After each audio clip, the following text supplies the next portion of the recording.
आपने अभी तक हमारे चैनल को सब्सक्राइब नहीं किया तो सब्सक्राइब कर लें और बेल के आइकॉन को ऑन कर लें ताकि हमारे आने वाली वीडियो आप देख सकें सबसे पहले। अस्सलामुअलैकुम, मैं हूं आपका अपना होस्ट अहमद अली और आप देख रहे हैं हाद अली टीवी। तो आज की इस वीडियो में हम बात करने वाले हैं कि आप गेमिंग पीसी कौन सा ले और कौन सा अच्छा रहेगा कम बजट के बीच।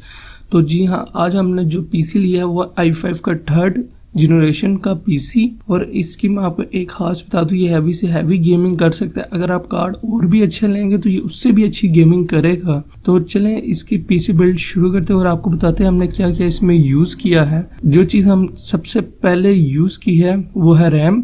ब्लिस्ट्री की 4 GB की गेमिंग और 2 GB की सादी रैम यूज की है। उसके बाद जो चीज हमने यूज किया वो 320 GB की 2 हार्ड यूज किए हैं क्योंकि बजट के हिसाब से हमें यही 2 मिली। उसके बाद जो हमने चीज़ यूज़ की है वो है 530 का DDR3 2 GB का ग्राफिक कार्ड। और इसके बाद जो चीज़ हमने यूज़ किया है वो है लाइन कार्ड की डायरेक्ट TCL लगा के हम अपने सिस्टम में लाइन चला सकते हैं।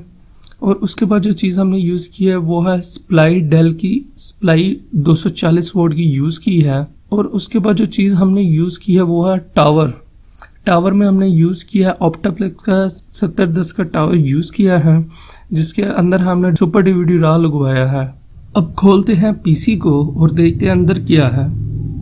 जी हाँ, हमने अंदर यूज़ किया है गीगाबाइट का 3rd जनरेशन का मदरबोर्ड और उसके ऊपर i5 3rd का प्रोसेसर जो मैंने आपको पहले ही बता दिया था शुरू में। और उसके अलावा मैंने इसको दुकानदार से ही लगाया लिया था टावर्स में, तो ये मुझे टोटल पड़ गया था 5000 का। तो चलें वीडियो शुरू करते हैं। और मैं एक बात क्लियर कर दूं कि ये YouTube की इनकम से नहीं है। YouTube से मैंने अभी तक कुछ नहीं कमाया, इसके लिए मैं माफ़ी चाहूँगा कि टाइटल में मैंने ये लिख दिया है। तो चलें वीडियो को एंजॉय करें और इसको देखिए एंड तक।